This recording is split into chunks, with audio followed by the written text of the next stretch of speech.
As aves de subbosque são usadas em monitoramento ambientais porque elas contribuem com muitos serviços ambientais, como a polinização, a dispersão de sementes e o controle biológico de pragas. Por isso, são excelentes indicadoras de qualidade ambiental, especialmente para ambientes terrestres. Possuem grandes números de espécies e uma ampla variedade de hábitats. Além disso, as aves têm um bom apelo popular, sendo muitas vezes utilizadas como animais de estimação e símbolos de conservação.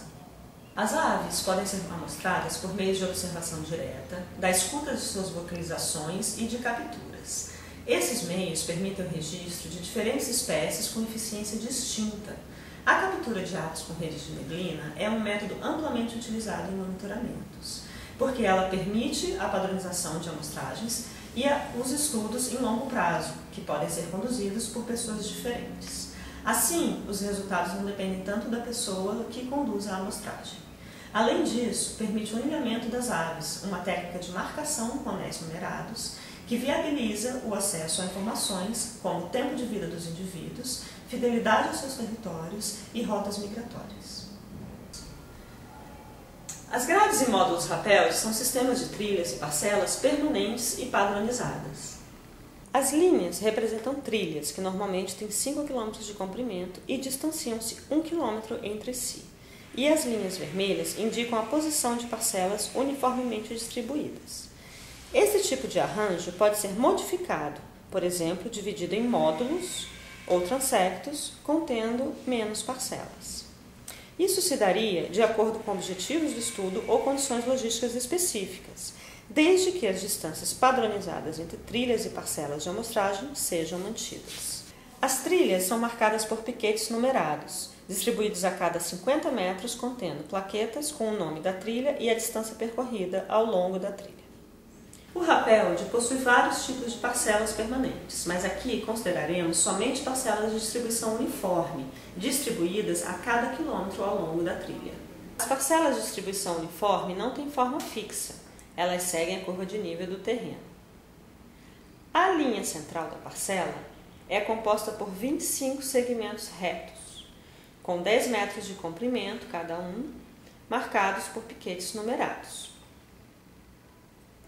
Todas as medidas de posição na parcela são feitas em relação à linha central, que não devem ser confundidas com aquelas utilizadas para demarcar o corredor de deslocamento ou área de amostragem. Devido ao comportamento migratório de algumas espécies de aves, é recomendado distribuir as amostragens ao longo do ano, para que se possa ter uma boa representatividade das aves do local estudado. Em regiões tropicais, é interessante realizar amostragens nas estações seca e chuvosa, e em regiões subtropicais, ao longo das 4 estações do ano, primavera, verão, outono e inverno. Contudo, o período de amostragem pode variar em função da pergunta do estudo. Quando as amostragens não puderem ser realizadas ao longo do ano, elas devem acontecer na estação seca, em regiões tropicais, por exemplo, a Amazônia, e nas estações da primavera e verão, nas regiões subtropicais, por exemplo, a Mata Atlântica e o Pampa. Porque esses são os períodos do ano em que as aves cantam mais, são mais ativas e conspícuas, apresentando inclusive cores mais chamativas. Antes de iniciar as amostragens em campo, é importante se familiarizar com as aves do local.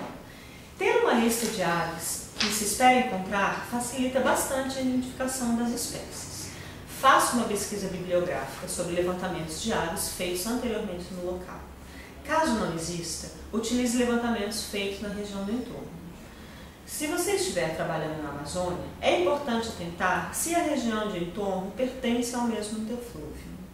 De posse de uma lista de aves do local, destaque as espécies já registradas em guias de campo. Bom, antes de ir para campo, devemos separar o material que será necessário. Precisaremos de redes de neblina para capturar as aves, varas, onde as redes serão amarradas, fitilho para fixar as redes e as varas no ambiente, saquinho para condicionar, saquinhos de algodão para condicionar as aves após capturadas, fitas marcadoras para poder registrar a rede que foi caída ou o horário que foi capturada a ave. E também precisaremos de um kit para criar as aves capturadas. Utilizaremos primeiro anilhas para marcar essas aves. Anilhas metálicas e anilhas coloridas. Utilizaremos alicates para manusear, para abrir e para fechar essas anilhas nas aves capturadas. Diversos tipos de alicates. Utilizaremos pesolas para pesar as aves em campo.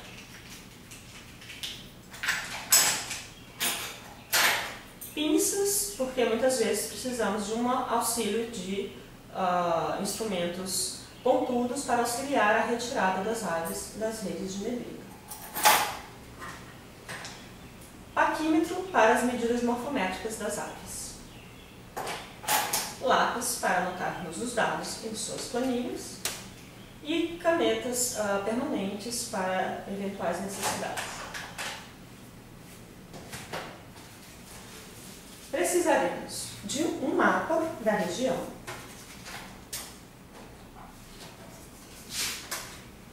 uma planilha de metadados da localidade e do estudo e uma ficha de campo, onde serão feitos os registros. E para isso uma prancheta auxilia bastante a anotação dos dados. Será muito importante ter um relógio para acompanhar os períodos em que as aves deverão ser retiradas das redes de neblina. Os materiais importantes que auxiliarão serão um GPS para a localização no campo ou uma bússola, uma máquina fotográfica para você registrar as aves que foram capturadas e é um instrumento bastante útil para auxiliar na identificação posterior em campo. Luvas de camurça para eventual capturas de morcegos. Binóculos para eventuais registros de aves no campo. Um ornitólogo sempre carrega um binóculo, embora o trabalho com rede de neblina não necessite do binóculo em si diretamente. Lanternas e lanternas de cabeça são muito úteis para você poder abrir a rede e caminhar nas trilhas quando ainda não amanheceu ou no final do dia, quando você está retornando e está começando a escurecer. Lanternas.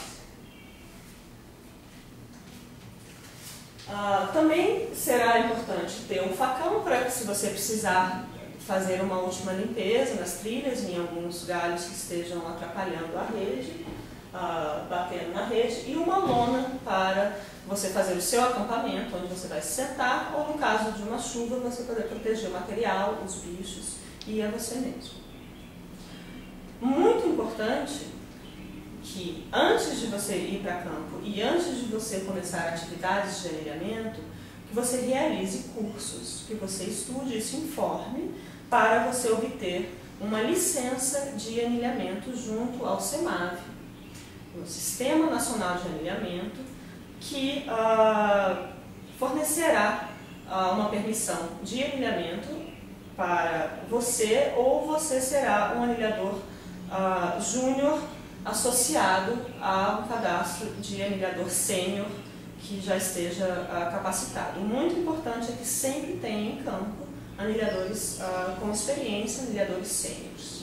Tá? Então aqui um modelo de lista de autorização de anilhamento. O Sistema Nacional de Anilhamento ele está regulamentado e previsto por lei através de instrução normativa de 2002. E o Sistema Nacional de Alinhamento, através do CEMAV, também fornece um manual de alinhamento de aves que está disponível online e está sendo atualizado também. Tá? Então é muito importante que essas informações sejam levadas por você para campo, principalmente no caso em que o seu grupo de pesquisa esteja com pesquisadores, com anilhadores júniores em formação em alinhamento de aves. Muito importante também que, se você pretende coletar material biológico e transportá-lo após a sua pesquisa, você precisará também de uma autorização do Sisbio, que é um sistema online de cadastro de pesquisas e fornecimento de autorizações para esse tipo de atividade, encontrado no site do ICNP. Então, agora que estamos munidos do nosso material, dos equipamentos necessários para anilhar aves, seguiremos para o campo com a nossa equipe de anilhadores.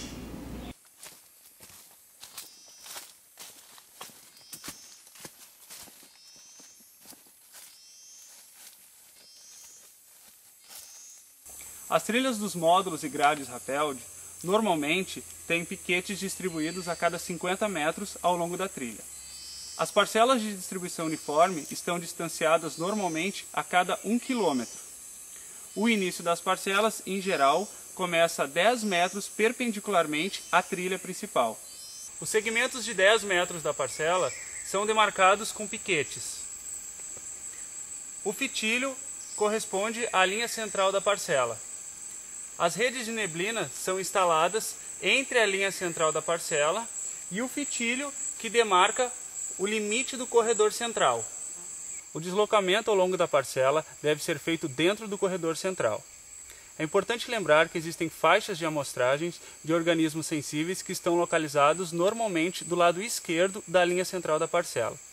Se você precisar se deslocar fora do corredor central, sempre utilize o lado oposto à faixa de amostragem dos organismos sensíveis. Existem diversos modelos de rede de neblina. No sistema Rappeld, nós recomendamos o uso de redes com 10 metros de comprimento, que corresponde ao tamanho dos segmentos da parcela. As redes devem ter 2,5 metros de altura e 32 milímetros de malha. A espessura do fio da rede deve ser maior em áreas florestadas e mais finas em áreas abertas, para dificultar a detecção da rede pelas aves. As redes de neblina devem ter 5 bolsas, orientadas por linhas guias, e as redes devem ser fixadas às linhas guias para evitar que corram com o vento, facilitando a detecção pelas aves. As redes de neblina são distribuídas ao longo dos 250 metros da parcela, intercalando um segmento com rede, um segmento sem rede. A primeira rede deve ser instalada no primeiro segmento, a segunda rede no terceiro segmento e assim sucessivamente, dando ao final dos 250 metros da parcela 13 redes de neblina. As redes de neblina são fixadas com varas de alumínio. As varas devem ser colocadas ao longo do corredor central, ao lado do piquete que demarca os segmentos da parcela. As varas devem ter tiras de borracha a cada 50 centímetros para fixar as alças das redes.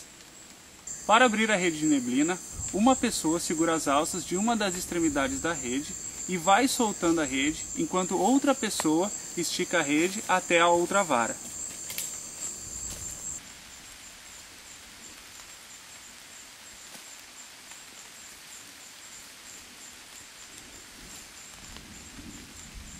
Nós utilizamos fitilho para amarrar as varas e esticar as redes.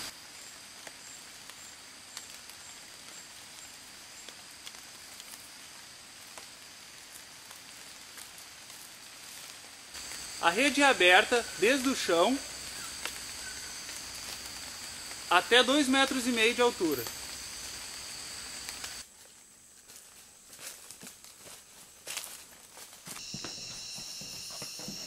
Bom dia! São 4 horas da manhã e nós já estamos indo para campo porque precisamos estar na parcela com as redes abertas ao amanhecer.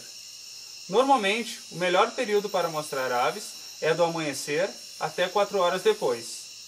Aqui na floresta amazônica, nós amostramos aves das 6 da manhã até o meio-dia. No entanto, em áreas abertas, deve-se evitar o horário perto do meio-dia porque as aves podem morrer por causa da insolação.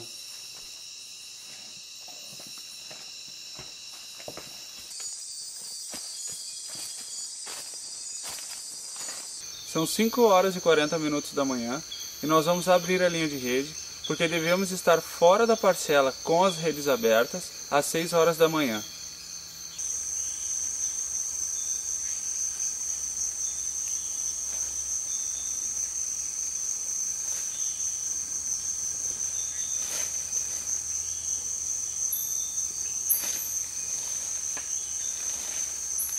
As redes devem ser revisadas no máximo a cada 30 minutos. No entanto, em áreas abertas com alta insolação, esse tempo deve ser menor. Trabalhe com as aves capturadas em uma lona fora da parcela.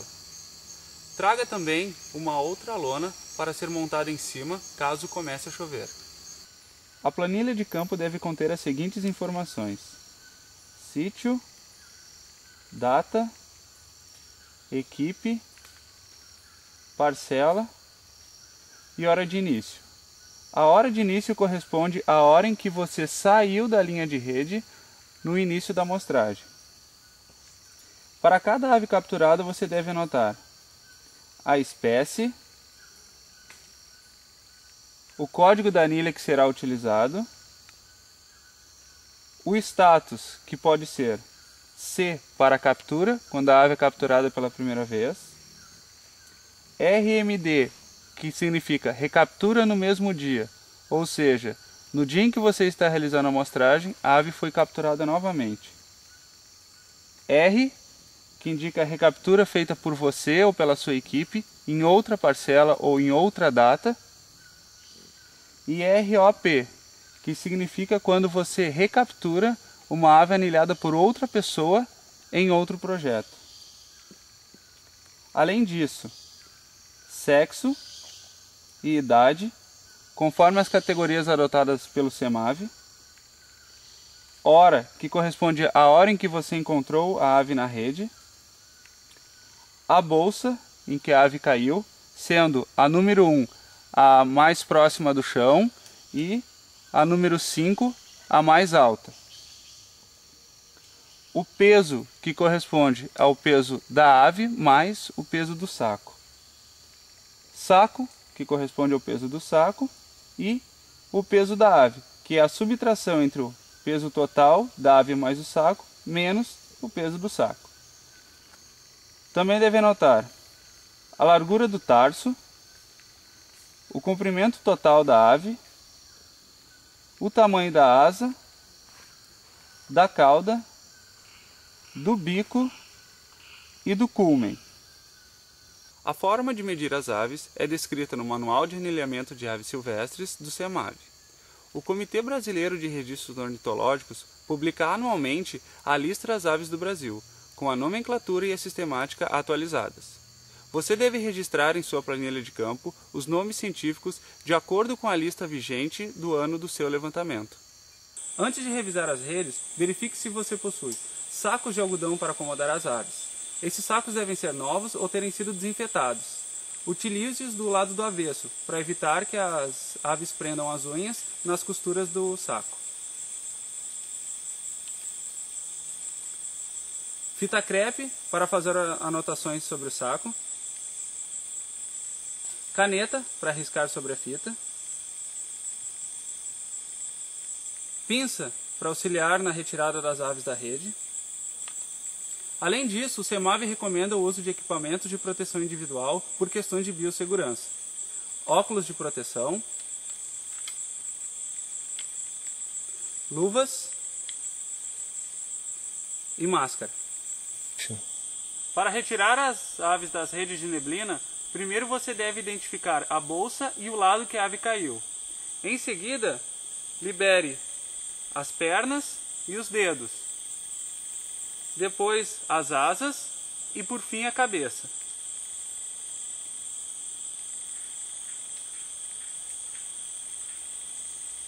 Coloque a ave em um saco.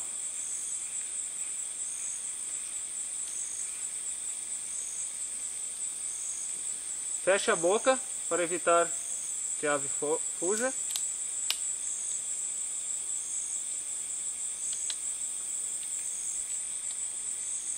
E colhe a fita sobre o saco para anotar a hora em que você encontrou a ave e a bolsa que caiu.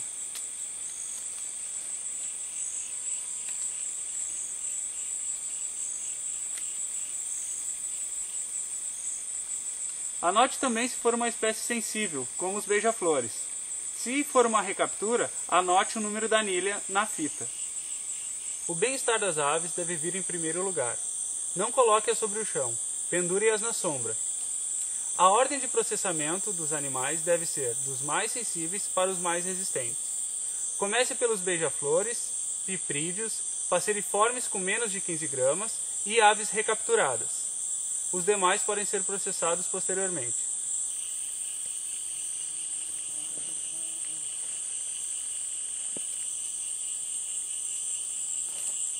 Tire o peso da ave com o saco. 40. Retire a ave do saco com cuidado.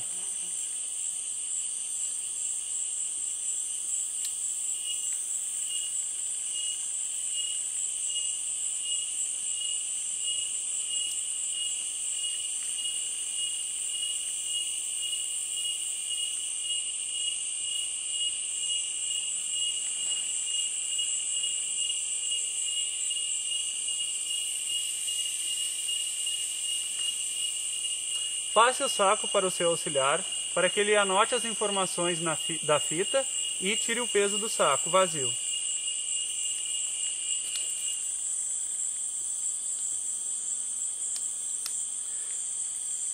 Verifique as condições do animal.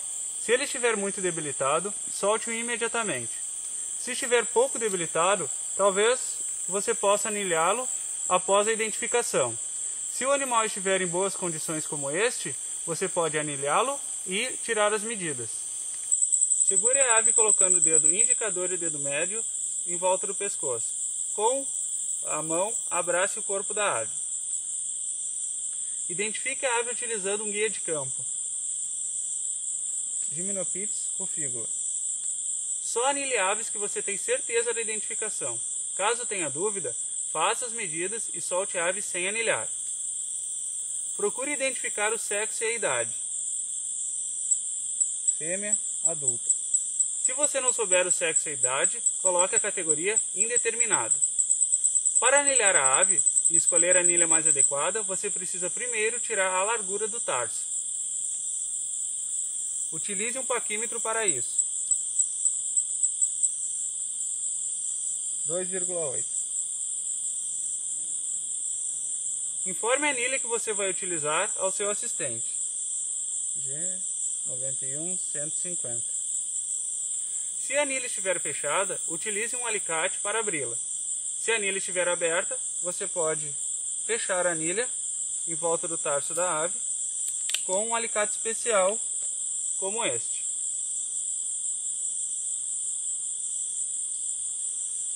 Feito o anilhamento, você pode fazer as outras medidas da ave.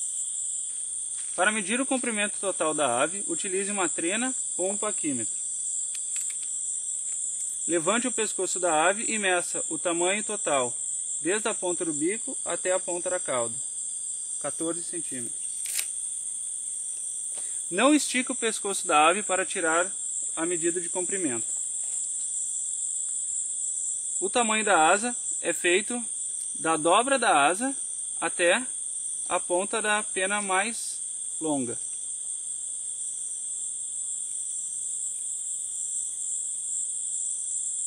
(7,4).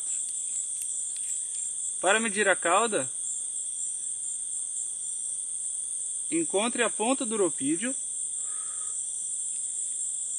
e meça até a ponta da pena mais comprida da cauda. 5. O tamanho do bico corresponde à ponta do bico até o canto da boca da ave.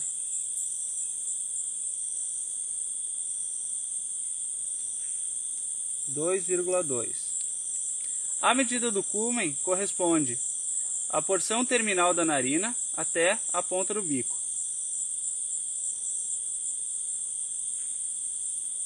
1,1. Outras medidas que você pode tirar da ave podem ser encontradas no Manual de Anilhamento de Aves Silvestres do CEMAV. É importante fotografar as aves para confirmar a identificação em caso de dúvida. Tire fotografias da ave de perfil, assim como aparece nos guias de campo. Para soltar a ave, você não pode arremessá-la. Apenas abra a mão próximo ao solo e deixe que ela vá.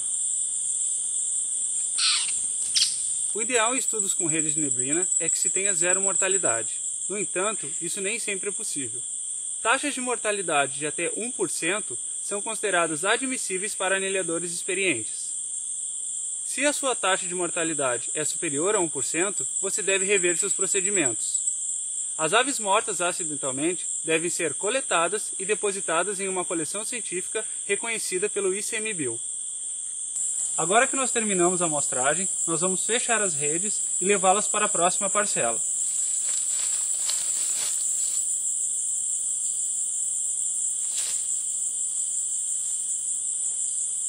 O número de dias que as redes ficam abertas em uma mesma parcela pode variar em função de estudo. Em geral, nós recomendamos que as redes permaneçam abertas em uma mesma parcela apenas um dia. Antes de retornar àquela parcela, você deve amostrar todas as parcelas do módulo ou grade e repetir esse procedimento de 3 a 5 vezes na mesma estação. Esse procedimento maximiza o número de capturas de indivíduos e espécies e permite que análises de ocupação sejam feitas com esses dados. Ao planejar o seu estudo, lembre-se de alocar dias extras para compensar os dias em que você não pode abrir as redes. Essas condições são devido a vento forte, chuva forte ou temperaturas extremas. Se você abrir a rede nesses dias, vai diminuir a taxa de captura e aumentar a mortalidade de aves. Ao concluir o seu estudo, você deve enviar o relatório de anilhamento para o CEMAV pelo Sistema Nacional de Anilhamento. Além disso, você deve depositar seus dados e metadados em um repositório de dados público. Caso contrário, seu estudo terá sido em vão.